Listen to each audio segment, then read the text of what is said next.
السلام علیکم ورحمۃ اللہ وبرکاتہ۔ جی محترم ناظرین، گھڑی کی اس ٹک ٹکی کے ساتھ آپ کو لے کے چلتے ہیں مرکز اہل سنت والجماعت 87 جنوبی لاہور روڈ۔ جی ہاں محترم ناظرین، جو آپ اپنی سکرین پر اس وقت دلکش مناظر کو ملاحظہ فرما رہے ہیں، یہ مرکز اہل سنت والجماعت 87 جنوبی لاہور روڈ سرگودا میں صبح سحری کی تیاری سے پہلے کے مناظر ہیں۔ جی ہاں، آج کی سحری کا پرتکلف جو اہتمام کیا گیا، یہ ہماری محترمہ بہنہ شاہدہ خان جو کہ آسٹریلیا سے ہیں، ان کی طرف سے اس پرتکلف دعوت کا اہتمام کیا گیا۔ اور شاہدہ خان جو کہ ہماری محترمہ بہنہ ہیں، آپ کی محبت اور خلوص سے بھرپور سحری کا انتظام ہمارے لیے کسی نعمت سے کم نہیں تھا۔ یہ صرف ایک کھانے کا اہتمام نہیں تھا، بلکہ آپ کی مہمان نوازی، حسن اخلاق اور نیک نیتی کا عملی ثبوت تھا۔ ہم تہ دل سے آپ کے شکر گزار ہیں اور دعا گو ہیں کہ اللہ تعالیٰ آپ کی اس خدمت کو قبول فرمائے اور آپ کے رزق میں بے پناہ برکتیں عطا فرمائے اور آپ کو دنیا اور آخرت کی بھلائیاں نصیب فرمائے۔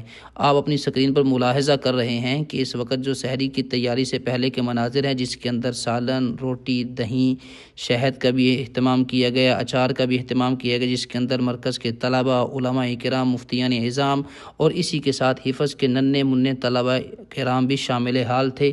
اور اسی کے ساتھ ساتھ ہم اپنی محترمہ بہنہ شاہدہ خان کے صاحبزادوں کے لیے بھی دعا گو ہیں، بھائی عمر اور بھائی فاروق، کہ اللہ تعالیٰ ان کے بیٹوں کے نصیب میں بہترین اور نیک بیویاں عطا فرمائے، جو دین و دنیا کی کامیابیاں کا ذریعہ بنے، جو آپ کے لیے خوشی، سکون اور راحت کا سبب بنے۔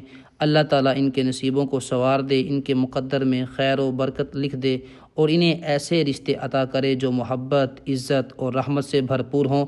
جزاکم اللہ خیرہ۔ السلام علیکم ورحمۃ اللہ وبرکاتہ۔